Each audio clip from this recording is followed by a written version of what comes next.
Traitor!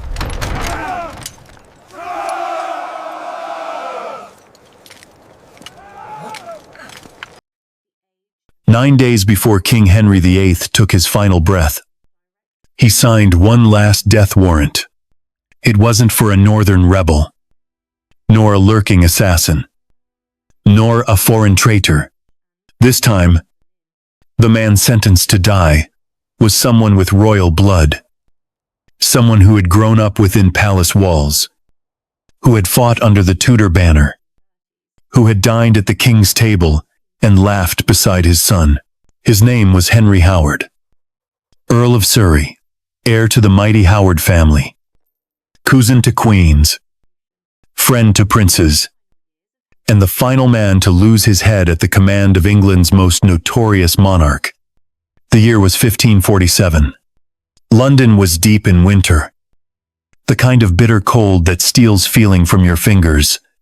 Inside Whitehall Palace, the king, now 55 years old, lay bedridden. His leg was rotting from infection, his body bloated beyond recognition, and he could no longer stand for more than a few minutes. The charming prince who once jousted and sang ballads had vanished, leaving behind a paranoid, half-rotted giant clinging to his crown and haunted by the ghosts of everyone he had ordered to die. And there were many, over 4 decades. Henry VIII had signed off on more than 70,000 executions, including 2 of his wives, multiples courtiers, advisors, bishops, and even close friends. But in those last weeks, as death crept ever closer, he became gripped by one final fear, that the crown he would soon leave behind for his young son Edward might not be safe. That someone, somewhere, was plotting to seize it, and in that haze of suspicion, one name rose like a phantom from the past: Henry Howard. Howard was no ordinary courtier. He was the grandson of Thomas Howard, Duke of Norfolk, the man who had helped raise Anne Boleyn and later watched her fall. He was cousin to both Anne and Catherine Howard, 2 queens whose heads had rolled on Tower Hill. He had grown up alongside Henry Fitzroy, the king's acknowledged illegitimate son, and had fought valiantly in the king's French campaigns. He was educated, multilingual, poetic, in fact, one of the first great poets of the English Renaissance. But more than that, he had pride. And in Henry's court, pride could be fatal. What enraged the king wasn't merely Howard's family name or his ambition. It was a detail, a small, symbolic gesture. Howard had dared to use the royal arms of Edward the Confessor in his own coat of arms, a sign that could be interpreted as a claim to the throne. It may have meant nothing to most, but to the king, sick and slipping toward death, it was treason, or worse, a prophecy. A man with royal blood, admired by many, who had once been close to Henry Fitzroy, now wearing the symbols of a king on his chest. No, that could not go unanswered. So, in a sick room thick with the smell of wine and rot, Henry signed the order, the ink barely dry. Howard was arrested and thrown into the Tower of London alongside his own father.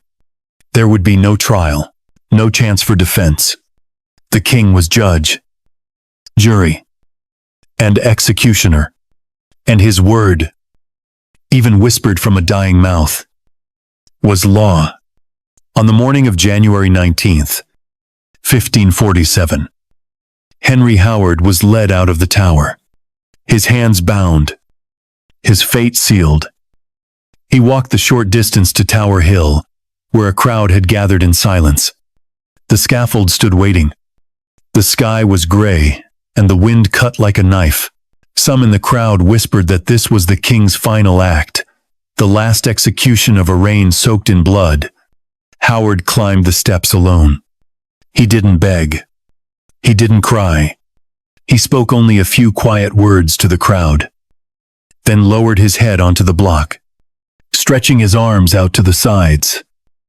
He gave the signal. The executioner raised the axe. One clean, brutal stroke, and it was over. The head of Henry VIII's last victim fell onto the frosty wood, and the reign of the blood-stained king crept to its close. 9 days later, in a cold room inside Whitehall, Henry VIII died. No more heads were taken, no more gallows built, no more nobles dragged before the block on suspicion alone. Henry Howard had been the last man the king feared enough to kill, the final casualty of a reign that had turned friends into traitors, wives into criminals, and poets into corpses. So the story begins here not with a king's death, but with the man he killed before dying, not with a crown falling, but with a sword rising one last time, not with power but with fear. Fear so strong that even a dying king couldn't ignore it. Fear of a man with a name too powerful, a mind too sharp, and blood too royal to be allowed to live. And that is why Henry Howard died. Not because of what he did, but because of what he could have become. Long before he was dragged through the streets of London to Tower Hill, before his blood mixed with the frost beneath the scaffold, and long before a dying king whispered his name in fear and rage, Henry Howard had been just a boy born into a world where power was inherited but never safe, where names opened doors and closed coffins, where palaces were not homes but cages wrapped in gold. He came into the world in the early years of the 16th century, into a dynasty that was already dripping with both pride and peril. The Howards were old blood proud, Catholic, relentless, and they had learned the rules of Tudor survival better than most. But no one, not even the most calculating members of that ambitious clan, could have foreseen that young Henry, bright-eyed and sharp-tongued, would grow up not simply in the shadow of the throne, but in the very corridor where shadows turned into sentences of death. He spent his early years at Windsor Castle, a place of echoing marble and ceremonial cold, raised alongside none other than Henry Fitzroy, the illegitimate son of King Henry VIII. To the outside world, this may have seemed like an honor to be playmates with the king's own flesh and blood, but in truth, it was more of a grooming ground, a silent stage upon which the next generation of power brokers were taught not how to rule, but how to survive the men who already did. The walls of Windsor were steeped in pageantry. Yes, but also in whispers. Henry Howard learned to read not only Latin and French, but faces. He learned how to spot a lie in a bow, how to measure ambition by the weight of silence in a room. And above all, he learned that loyalty in Tudor England was never enough. You had to be useful, or you had to be invisible. But Henry Howard had never been invisible. Even as a boy, he had a brightness that irritated those around him. Not only intelligence, but boldness. Not only cleverness, but defiance. He wrote poetry with a biting edge. It spoke with the confidence of someone twice his age, and carried himself like a man who expected to be followed, not questioned. The court watched him with the same mixture of admiration and unease with which one watches a beautiful weapon, magnificent, but dangerous when drawn too quickly. And indeed, by the time he was a teenager, Howard had already shown signs that he could not, and would not, play by the rules written for him. His father, Thomas Howard, was the Duke of Norfolk, the highest-ranking nobleman in the realm, after the king himself, a man as feared as he was respected. The elder Howard was cold, calculating, and utterly without poetry. A man who knew how to survive kings by never becoming too visible, and who quietly despised the fire that burned so openly in his son. where the father moved like a shadow, the son moved like a torch, and though their titles aligned them, their temperaments would always be at war. By the year 1524, young Henry had already inherited the title of Earl of Surrey. With it came expectations to marry well, to fight bravely, to serve loyally. He was paired with Frances de Vere, daughter of the Earl of Oxford, in a union that was more political than romantic. They were young, barely out of childhood, but they did what nobles were meant to do. They had children, 5 in total, and presented the image of stability to the court. But beneath the surface, Howard's restlessness never dulled. His mind was too loud, his tongue too sharp, and his heart filled with both the pride of ancestry and the wounds of being born second to a king was forever pulling him toward danger. When war came, he fought. When the court traveled, he followed. When the king sought poets, he wrote. And when Anne Boleyn, his cousin, was made queen, he smiled. Because for a brief moment, the Howards were back in favor. It did not last. Anne was beheaded for treason, adultery, and incest in 1536. And Henry Howard was forced to sit and watch as his own blood was poured onto the stones of the tower. He said nothing. He did nothing. And that silence, that unbearable helplessness, would become a knot in his soul that never loosened. The lesson was sharp. Blood means nothing if the king decides it doesn't. Still, he remained. He remained through the fall of Cromwell, through the rise and fall of his other cousin, Catherine Howard, who lost her head just like Anne. He remained, as Jane Seymour bore the king a son, Edward, and the Seymour family tightened its grip around the throne. And he remained, even as his own words spoken in bitterness, written in poems, began to turn eyes against him. He called Cromwell a foul churl. He mocked the new men rising in court, calling them paper nobles, born from ink and favor, not blood and steel. The court laughed nervously, but the memory of it lingered. And the Seymour brothers Edward and Thomas remembered there were moments when Howard could have walked away. He had wealth, he had family, he had children, but he had also seen too much, too many weak men lifted to power by marriage and fortune, too many poets silenced, too many women of his blood dragged screaming to the block. He refused to go quietly, and worse still, he refused to pretend that those around the king were his equals. And so, as the king aged and rotted, as his paranoia deepened and his circle shrank, Henry Howard stood out like a flare in the fog. He was Catholic when the court leaned Protestant. He was proud when the court demanded obedience. And he was royal, not in name alone, but in bearing, in voice, in the ancient heraldry that he displayed with increasing defiance when he quartered his coat of arms with the symbols of Edward the Confessor. He was making a statement not just to the king, but to the world. I am not beneath you. I am beside you. That was the last straw. The crown could tolerate ambition. It could even tolerate arrogance, but what it could not survive, not in the mind of a dying Henry, was the idea that someone else might wear it more rightfully than his son. And so the torch that had burned too brightly for too long was finally extinguished.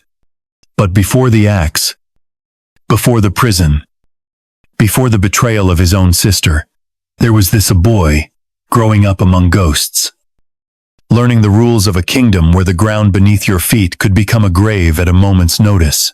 A child fed not just with privilege, but with silence. Not just with education, but with dread. A boy who learned early that in the court of the Tudors, there were no heroes, only survivors. And Henry Howard, even as a child, had already decided he would be more than that. He would be remembered, even if it killed him. He would be remembered not as a shadowy courtier nodding in the background, not as a safe and silent man who slipped between alliances like silk through fingers. No. Henry Howard wanted the world to speak his name with awe, with envy, with admiration sharpened by fear. He wanted his poems to outlive the throne, his pride to outshine any coin pressed with the king's face, and his legacy to be written not in compromise but in fire. It was the kind of ambition that didn't whisper, it roared. Even when the wiser choice would have been to bow, he would not bow. And because of that, the world began to bow away from him. Whispers multiplied, each one more dangerous than the last. It wasn't only the heraldry, the use of Edward, the confessor's arms was damning enough. But Henry Howard gave the court more to fear than symbols. He gave them lines of verse that slashed like blades. He wrote of virtue in a world without it. He wrote of kings who broke what they could not understand. He wrote of betrayal and ruin, of honor and defiance, of men who rose without merit and fell without mourning.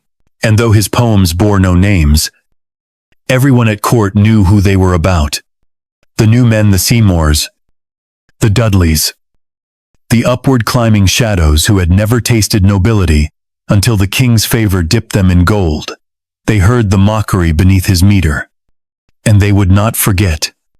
Nor would Mary Howard, his own sister, once bound to the royal line by marriage, once proud to be called his blood, would one day turn against him with a sharpness that no stranger could match. When Henry, in a move so calculated it bordered on madness, suggested that Mary seduce the king, her own father-in-law, to regain influence for the Howard name, she recoiled, not only with disgust, but with horror, as if she had suddenly seen what her brother had become. "I would rather cut my own throat," she said. And though the words were not shouted from rooftops, they echoed in chambers where oaths and accusations were worth the same weight in death. When the time came, and the king's men knocked on doors with warrants in hand, Mary did not protect him. She did not remain silent. She spoke, and what she said helped build the noose that would soon tighten around his neck. But before the arrest, before the tower, before the execution, there was a man pacing palace corridors with ink-stained fingers and clenched fists, raging against the slow, soft rot of a court that no longer had room for pride. He had seen what happened to the brilliant. He had seen Thomas More fall. He had seen Anne Boleyn's smile fade into a scream. He had seen Cromwell, that master of political assent, dragged to the block after he had outlived his usefulness. And now he looked around and saw only cowards. The king, grotesque and dying, surrounded by flatterers who called themselves reformers. Men like Edward Seymour, who had risen not from blood or battle, but from a sister's womb. It enraged him. And yet, he could not, would not stop. The Howard name had long been a tower in the kingdom. But Henry was not content to be a stone in that tower. He wanted to be the flame that lit it, or the crack that brought it down. And it was that refusal to play dead that sealed his fate. The king's body was failing, his leg a gaping wound. Ulcerated and fetid kept him awake at night, moaning. His mind, once sharp enough to cut through courts and countries, was now a fevered swamp of suspicion. He trusted no one, not even those closest to him. And into that fever, someone whispered a name, Henry Howard. A traitor. It didn't matter whether it was true. The king, delirious, remembered the boy who had played with his son, the young man who had stood beside Fitzroy, the nobleman who walked like a prince and spoke like a challenger, the poet who dared to call a spade, the noble who wore the arms of saints and kings. Henry Howard was not just a man now, he was a threat, a walking, talking prophecy that the crown might one day sit upon the wrong head, and Henry VIII would not allow that. The fall came fast. The charges were drawn not in justice, but in paranoia, treasonable quartering of arms, disrespect, pride, the sort of accusations that, in another kingdom, might earn exile or scorn, but in Tudor England, they earned the block. Howard was arrested. His father, too. The Tower swallowed them, just as it had so many others, just as it would again. And though Thomas Howard would live to see freedom, his son would not. Inside those walls, Henry Howard waited proud, bitter, unbroken. He knew what was coming. He had known, perhaps, since the day Anne's eyes had met his before her execution. He had known since his cousin Catherine, barely more than a child, had been dragged, screaming to her death. He had known when Cromwell fell, and the wind in the court shifted yet again. He had always known, but he never stopped writing, even in his cell.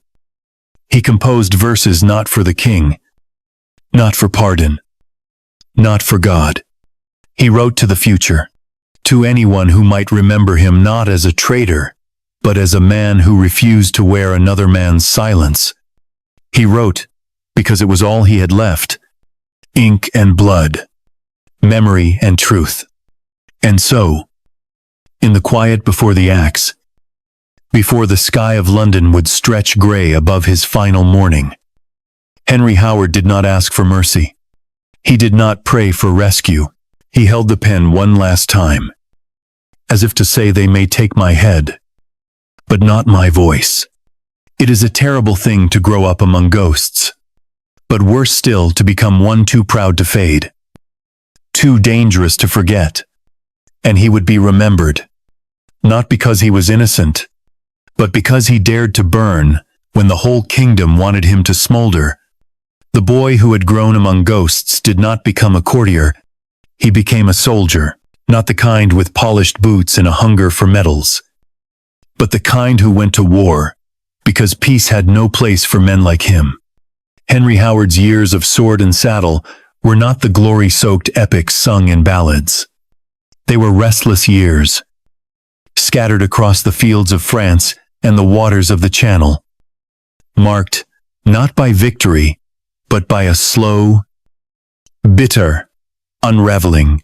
He held the title Lieutenant General of the King on sea and land, a grand name for a role that demanded discipline, diplomacy, and subtlety. But Henry Howard was never subtle, and it would be that refusal, that blazing refusal to walk quietly among quieter men, that would mark his time in the military, not with triumph, but with tension. He fought, yes, but he also clashed not just with the French, but with his own commanders. There were stories, whispered like warnings, about the Earl's temper, that he struck a fellow courtier during a mission, that he insulted captains and questioned orders, that he disappeared from camp one night and returned with his knuckles bruised and his jaw clenched. There was rage in him, not the clean fury of the battlefield, but something deeper, darker, and far more personal. And even when he returned to England, the war did not leave him. It followed him like a second shadow. One night, back in London, Howard wandered the streets alone, burning. No enemies, no armies, just the sound of his boots against cobblestone and the weight of too many silences pressed against his skull. Then, suddenly, noise, glass shattered, windows broken, house after house, dark and sleeping, splintered by his hand. The people inside never saw him, but they woke to find their homes broken, their safety pierced, Their night turned into echo. It was senseless. It was reckless. And it was enough to get him arrested. The court murmured. The king frowned. His enemies sharpened their knives. Quietly. Patiently. But nothing came of it. Not yet. The Howard name still carried weight. And for all his madness, Henry was still useful. Still connected. Still, in some twisted way, loyal. So they let him go. But they watched him closer. He was still a poet. Still a father. Still a husband. But even those identities began to fray. His marriage to Frances de Vere, once forged in strategy, grew cold and strained. His children, too young to understand the currents beneath the surface, became symbols rather than sons and daughters, future pawns in a game that now twisted even love into leverage. And as the political tides shifted around him, Henry Howard found himself standing not on firm ground, but on the edge of a sea that had already begun to swallow men like him whole. At court, new names whispered in chambers where the Howards had once held sway. The Seymours, Edward and Thomas, rose like storms, subtle but unrelenting. They were not warriors. They were not poets. They were tacticians, cool and methodical, with blood cold enough to survive the fires of the king's dying years. Henry watched them with contempt. He called them new men, as if their titles had been printed in ink, not carved in time. He mocked their rise in verse point, their manner in jest, their loyalty in silence. And every time he did, the air around him grew thinner. He could not stop, or would not. Perhaps by then he understood that he was not a man who would die in bed, that the scaffold had been waiting for him since the day Anne lost her head, that in a kingdom ruled by fear, those who refused to kneel would always be taught to bleed. But knowing death waited did not make him quieter. It made him louder, more dangereux, more unrelenting. Because if he could not live safely, he would die memorably. And so he kept writing. His poetry shifted in toneless idealism, more defiance. He turned the language of courtly love into a blade, slicing through hypocrisy and false favor, with lines that rang in the ears of those who would prefer his silence. He wrote of corruption with the intimacy of someone who had dined beside it. He painted the king not as a hero, but as a man bloated with vengeance, a throne-sick tyrant devouring his own kingdom. And he did not hide his name beneath the ink. Even his allies began to step back. Even his father, Thomas Howard, who had survived Anne's fall, Cromwell's purge, and Catherine's disgrace, began to see the futility in trying to shield his son. He tried. God knows he tried. But there are some men you cannot protect from themselves. And Henry, brilliant and brutal, had long ago chosen his path. He returned to the court again and again, like a moth circling a dying candle, knowing full well that each orbit brought him closer to the flame. He watched his cousin Catherine fall, the second Howard queen, to lose her head. He heard the rumors of adultery, the sickening repetition of history, and in private, perhaps, he grieved. But in public, he said little. What was there to say?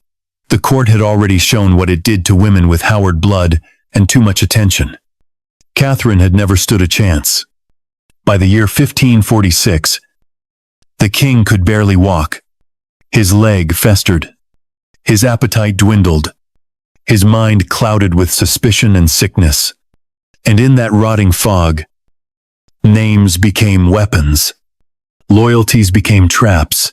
And Henry Howard, with his coat of arms stitched with royal symbols and his mouth full of fire, became a threat too visible to ignore. There was still time to run, still time to retreat into silence, into country estates, into safe distance. But Henry did not run. He stepped closer, because somewhere in that fevered brain, he may have still believed in the rightness of his cause, in the strength of his name, in the justice of history, or perhaps he had simply lived too long with ghosts to believe he would die any other way. But the moment was coming. The accusation had not yet landed, the charge not yet read, but already the rope was being woven, already the axe was being sharpened, and Henry Howard's soldier, Poot, a storm kept walking forward, eyes open, head high, refusing even now to whisper.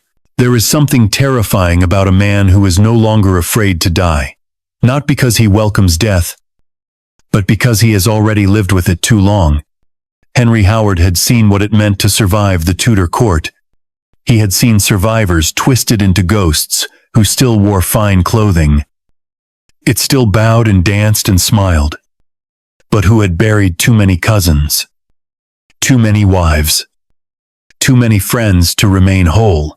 He had seen how the court consumed men slowly, not always by sword, but by silence, by disgrace, by that creeping erosion of dignity that turned once proud lords into whispering figures in darkened corridors. He would not become that. He could not become that.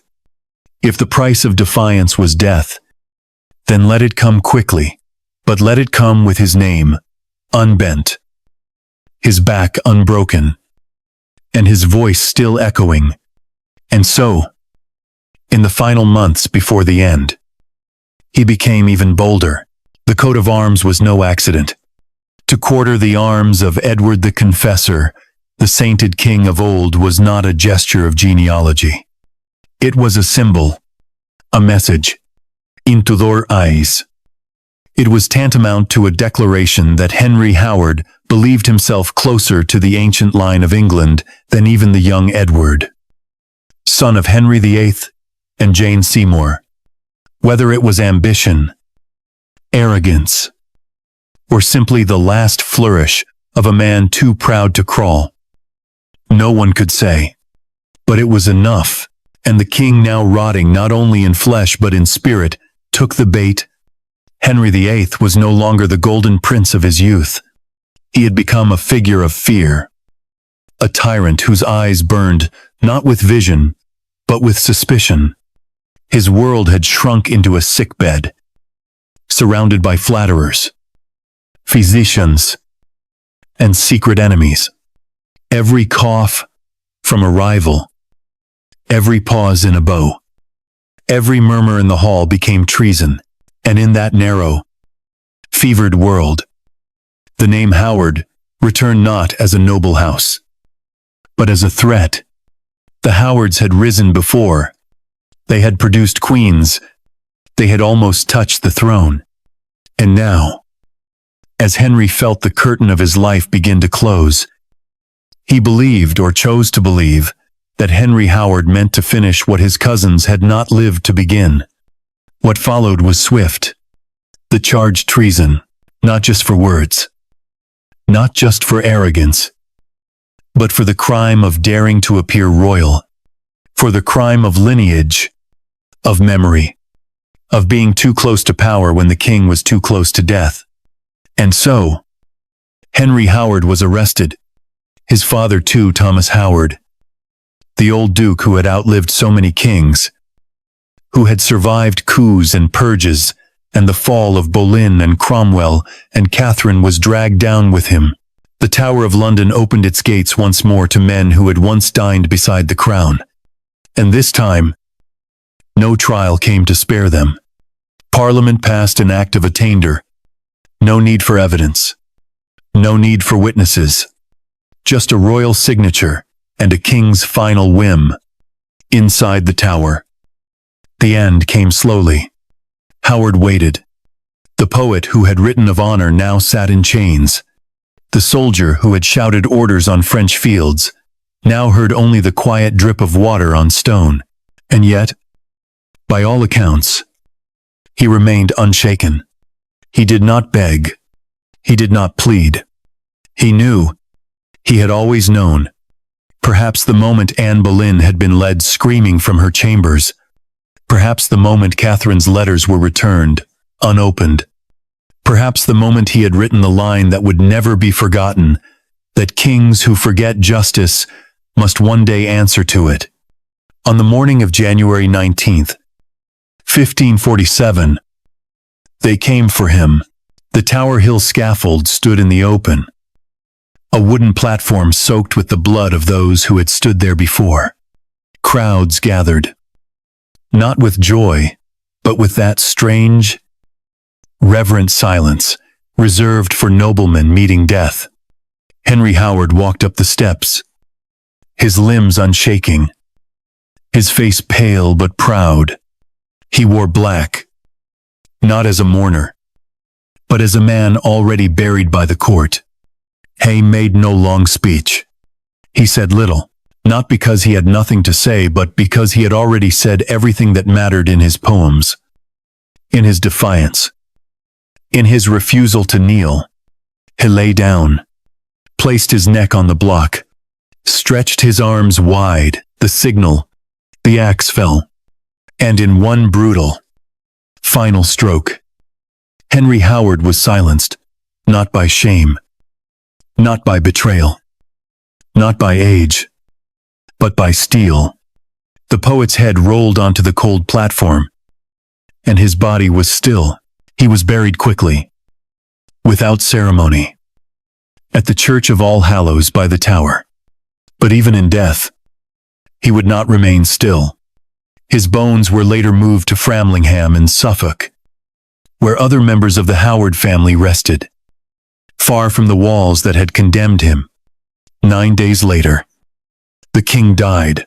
Henry VIII, who had feared no man, no God, no law, died alone, swollen, decaying, and surrounded not by friends but by attendants who waited for his breath to stop so they could begin the next chapter without him. No one else was executed after that. Henry Howard had been the final act. The curtain closed, and the crown, that glittering, poisoned thing, passed on to a boy who would never understand how many had bled to keep it upon his head. But in the centuries that followed, in quiet libraries and dark chapels and whispered lines passed from mouth to mouth, the poems of Henry Howard lived on. They spoke not of submission, but of sorrow, not of obedience, but of truth. And in those words, the man who died because he dared to speak too clearly lived. He had refused to be forgotten, and he never was. He had lived through too many reigns to still believe in mercy. Thomas Howard, 3rd Duke of Norfolk, had watched England change its kings, like the seasons had watched the young golden prince grow into a monster with a rotting leg and a voice that turned friends into traitors, had watched Anne Boleyn, his own niece, rise like dawn and fall like thunder, had watched the old world crack open under the weight of the Reformation, of Seymour ambition, of Cromwellian calculation. And now he sat in the Tower, stripped of everything but breath, and wondered if even that would be taken before the frost melted from the window panes. It had been snowing when they came for him. Though he hadn't seen it, only heard the shuffle of boots in the corridor, the low murmur of orders, the key turning in the lock. They had taken his son first, Henry, proud and blind and burning, still too young to know that fire consumes even the hand that lights it. Thomas had not tried to stop them. He had sat on his bed and stared at the stone wall, remembering another knock. Years ago, when the guards had come for Anne, and how her eyes had searched for someone who would speak her innocence aloud, and how he had said nothing, because nothing was safer than silence in Henry's England. But silence hadn't saved him this time. Nothing had. Not rank. Not service. Not years of navigating the tides of power. The king had grown tired of him. Or suspicious. Or perhaps simply wanted one last purge before death wrapped its fingers around that monstrous frame. And so, Norfolk veteran of Flodden, broker of alliances, maker and unmaker of queens, was dragged to the Tower like a common criminal, like a servant who had dared to touch the king's plate, and there, behind cold walls, he was left to wait not for justice, not for trial, but for the king's breath to run out before the executioner's orders could be carried through. He did not rage. He did not plead. He did not write verses like his son. He sat, and he listened. Each morning, the guards brought stale bread and news carved in silence. Sometimes he heard the sound of footsteps fast. Official. Cruel. Sometimes voices soft. Uncertain. The voices of those who knew they were being listened to, even when they spoke to no one. And sometimes, though he could never be certain, he thought he heard his son, somewhere in the bowels of the tower, humming softly, as if trying to remind himself that life still had rhythm. Even if it no longer had purpose, Henry had always been too brilliant for his own good, too sharp-tongued, too fearless, too proud, a poet in a world that punished poetry, a warrior in a court that rewarded flattery more than bravery, a Howard in a kingdom where that name had been written in blood so many times that even the ink now smelled of iron. Thomas had tried to teach him, tried to show him the art of bending without breaking, of kneeling just enough to survive, but Henry had learned his own lessons. He had learned that pride could be a crown if worn with enough defiance, and now he would die for it. There is no agony like a father outliving his son except, perhaps, the agony of knowing you cannot stop it. When the Parliament passed the Act of Attainder, there had been no trial, no defense, just ink, just signatures, just silence in the House as names were read aloud. As fates were decided behind robes and protocol, the Duke and the Earl, father and son, old and young, wisdom and fire, both condemned by a king who would die before they did if the breath of fortune turned once more. But no one had expected the king to last so long. No one had expected Henry Howard to be executed before his father. And when it happened, when the block was cleaned, the axe cooled, and the city exhaled, it was too late for the Duke to scream. He sat in his cell and imagined the scaffold. He had seen so many had stood in the crowd when Anne died, had watched Cromwell's neck bend beneath the blade, had felt the sick weight of inevitability as Catherine's trial spun toward its end, but he had never imagined he would picture his own son's death. He had never imagined he would wonder whether Henry had flinched, whether the axe had been sharp, whether the crowd had cheered or stood in cold reverence, whether there had been silence before the final moment, or if the world had roared to remind itself that it could still take greatness and reduce it to shadow. He prayed, not to the king's new god, not to the stripped altars or the blank-eyed reforms, but to something older, something that lived in stone and bone and breath. He prayed without words, just silence, shaped like hope, carved from memory. He prayed that his son had not been afraid. He prayed that someone had looked into Henry's eyes and remembered that he had once written lines that made even the proudest court pause. He prayed that the blood had dried quickly, that the snow had hidden the stain, that the tower had not echoed too long with the sound of a head hitting wood. But prayers in the tower fall into cracks.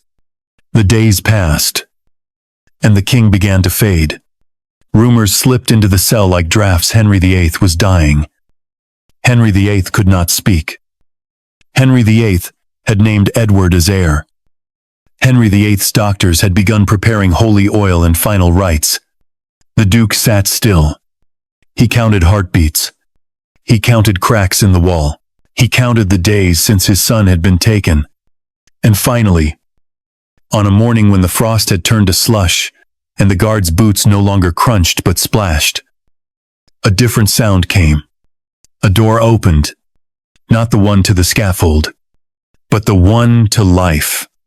The king was dead, and in his death, he had left no time to finish all his murders. Thomas Howard, though condemned, had been spared by mere hours, by the slowness of clerks, by the shuffle of illness, by whatever ghost of restraint had remained in Henry's corrupted soul. Parliament reversed the act. The Duke was no longer a prisoner. He would walk again, though slower. He would return to Norfolk. Though grayer, he would see his estates again, though with fewer voices around the hearth, but he would never again hear the voice that once called him father, with both reverence and rebellion. He lived, and in that living, he carried the silence of his son. He did not speak of Henry often, not in court, not in letters, but every time he sat at table, every time he passed a doorway, every time a song was played or a line of verse read aloud, his shoulders held that memory like armor, like bourdon, like apology.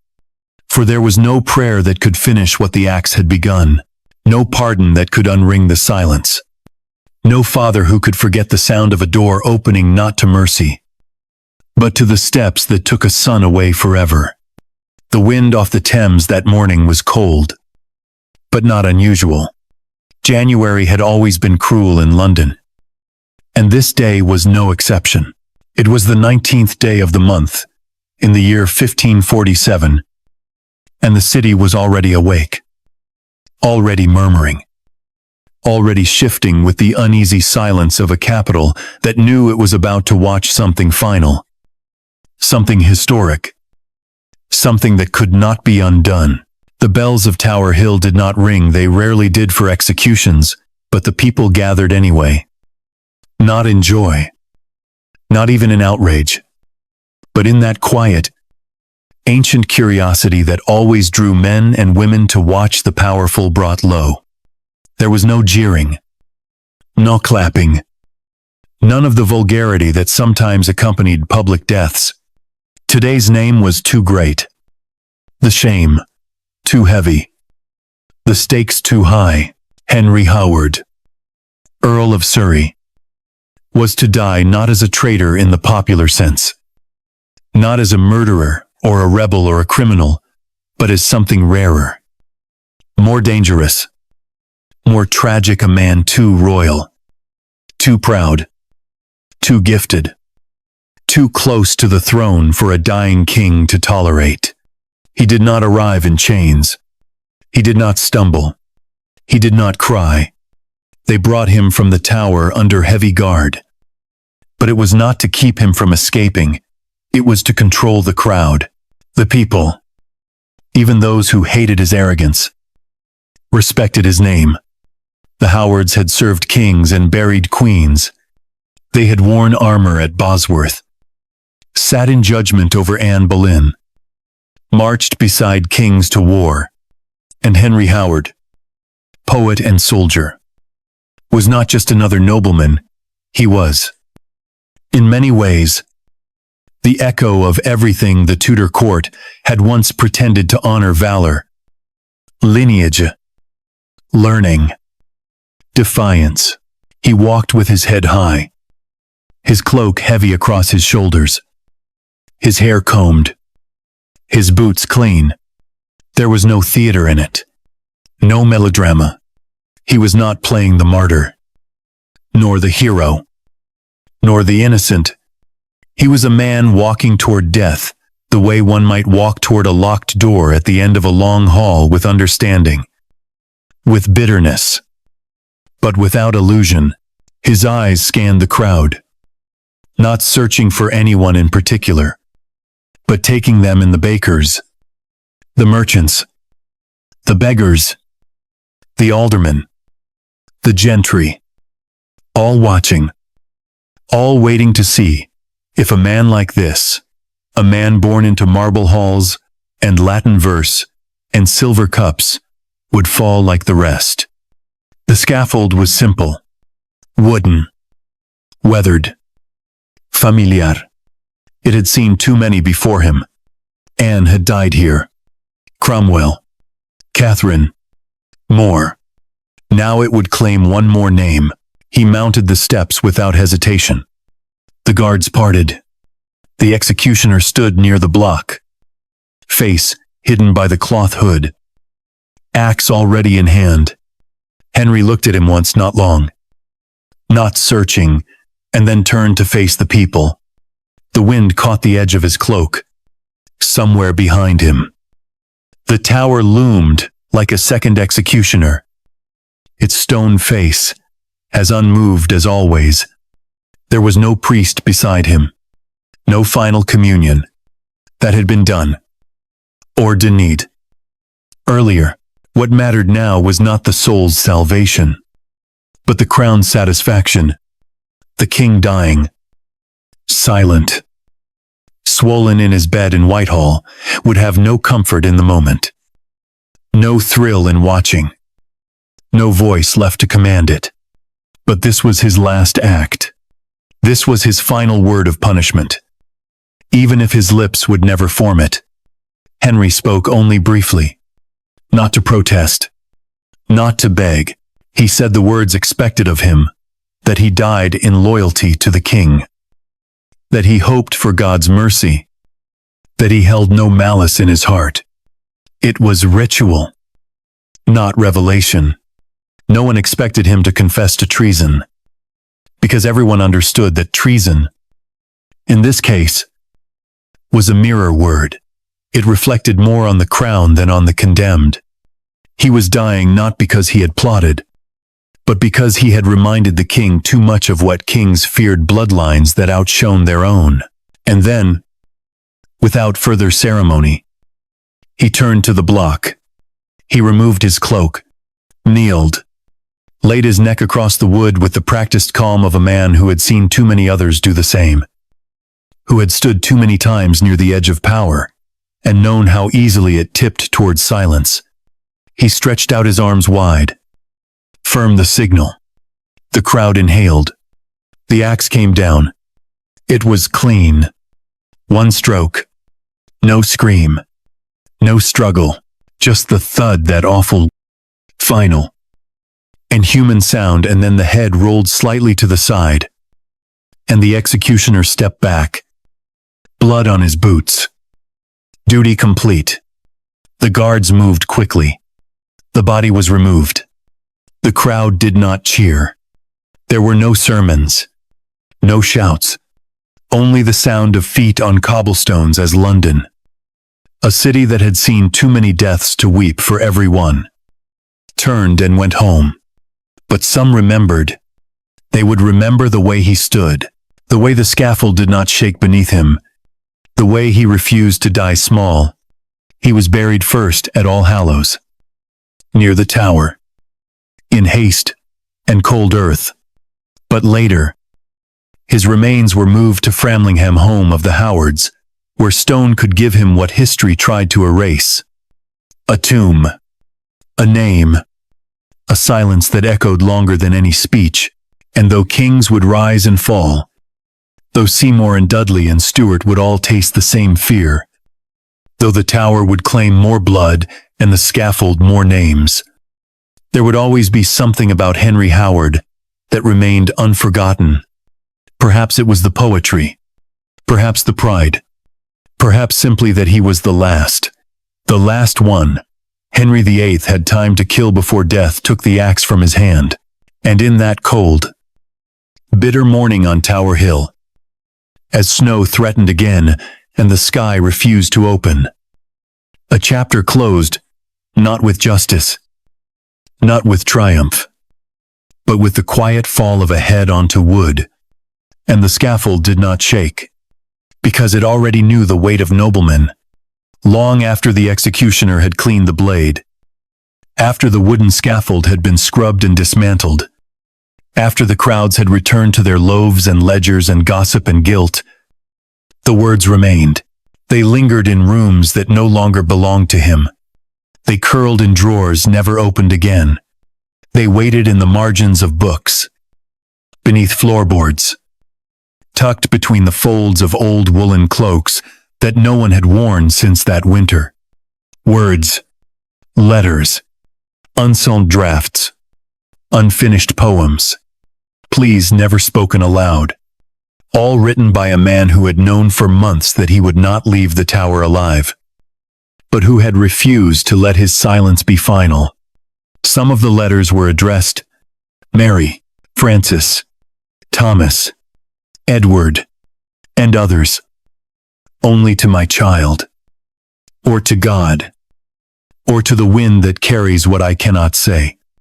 There was ink blotted with tremor, and lines crossed out and rewritten, sometimes with rage, sometimes with the weariness of one who has already begun to drift into history. Some were furious, some were heartbreakingly tender. All of them, in the end, were unanswered. To Mary, his sister, he had written not with anger, but with something worse, recognition. He did not accuse her of betrayal. He did not curse her. He simply wrote, "You did what I taught you. You survived. I made the mistake of thinking that I must speak.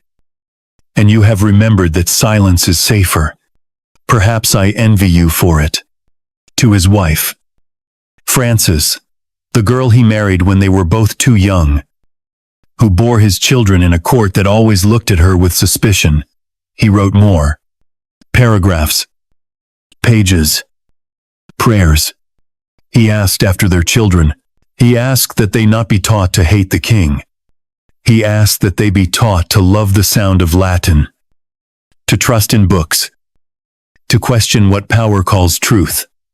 And in the last page, in the narrowest of margins, he wrote, "I hope they do not remember me only by how I died."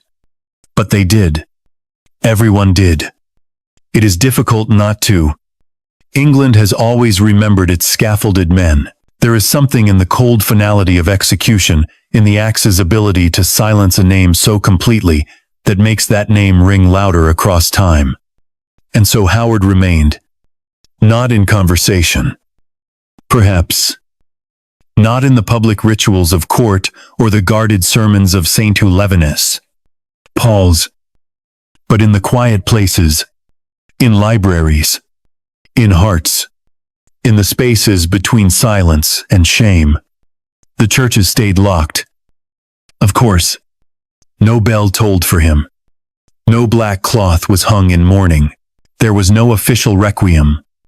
The stain of treason, once marked, clung like smoke.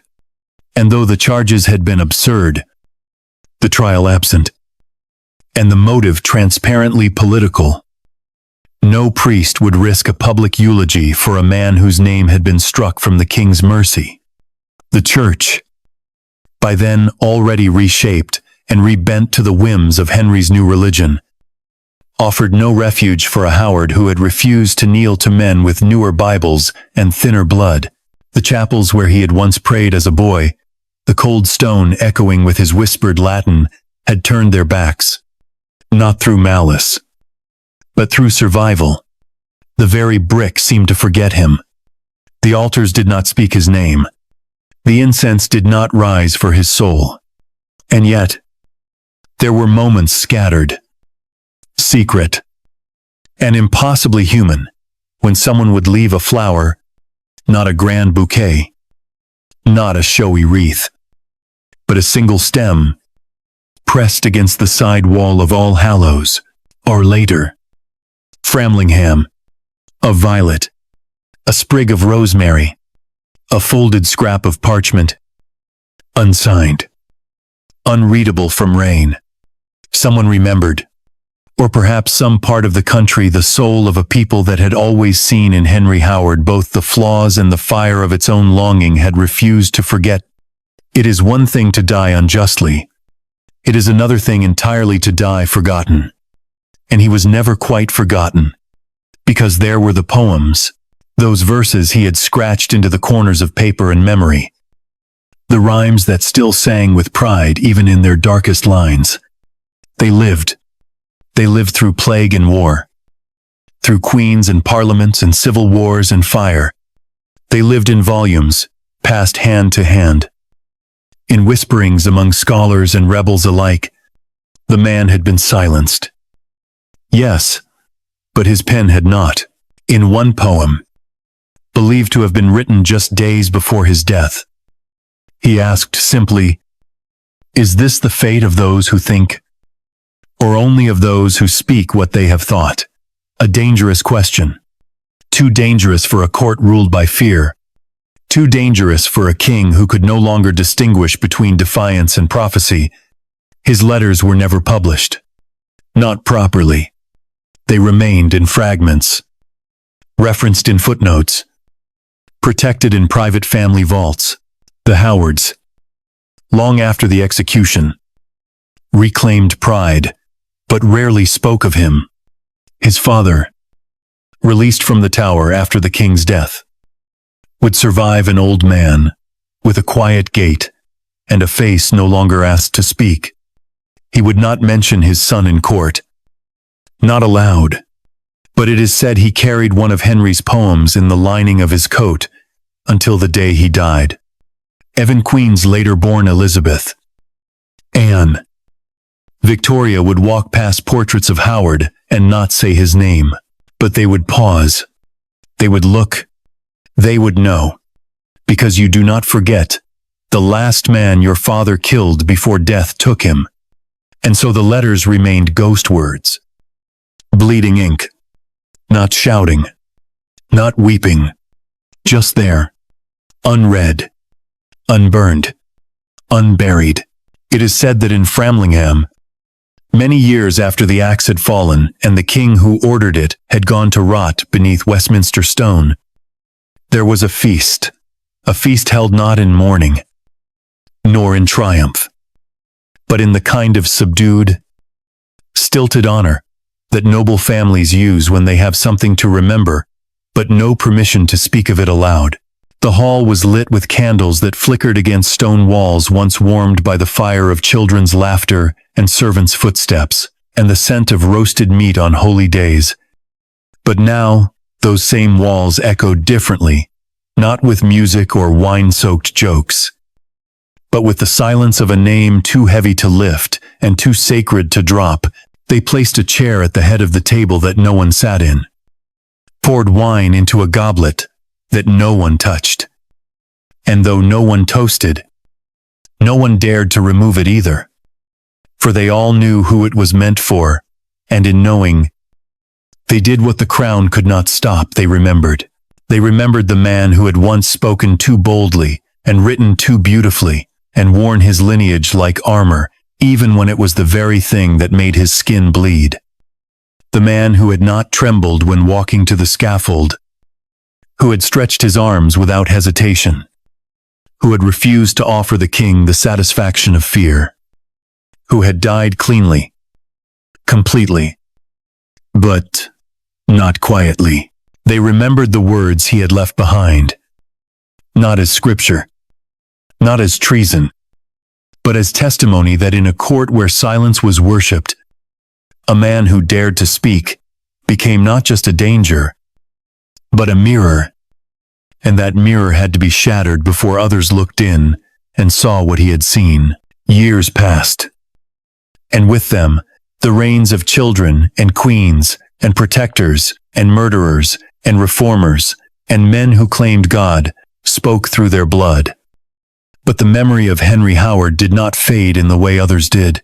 He was not folded into prayers, not carved into statues, not offered in textbooks or anniversaries, but he remained, stubbornly, in the way that a bruise remains after the wound is gone, in the way a verse haunts the reader long after the page is turned.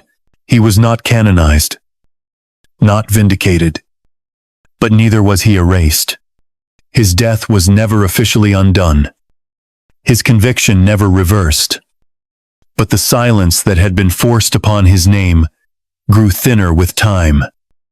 And in the gaps, the story returned. The memory would not burn, because it had never truly been lit, because his fire had come not from public flames, but from private embers. From the slow heat of conscience and loyalty and intellect and a pride too rooted to be poisoned. They had tried to bury him beneath shame, beneath dust, beneath the weight of royal accusation. But every time someone found a scrap of his handwriting, or recited his lines to a friend, or paused before the chapel where his bones had been moved, the fire stirred. It stirred when a tutor, years later, taught his son's poems to the children of those who had condemned him. It stirred when a widow knelt to pray and thought not of saints, but of a husband who had died before his children were old enough to speak his name without trembling. It stirred when the great doors of Framlingham were opened to guests who admired the architecture, but could not explain the hollow place in the far corner where a voice used to sing before meals. The crown had ended him, but it had not silenced the space he once filled. There are some men whose legacies live in statues and portraits and public holidays, and there are others whose memory survives in unfinished sentences, in the hush that falls over a room when his name is said, in the wine that is poured but not drunk, in the hand that pauses over a letter too painful to finish.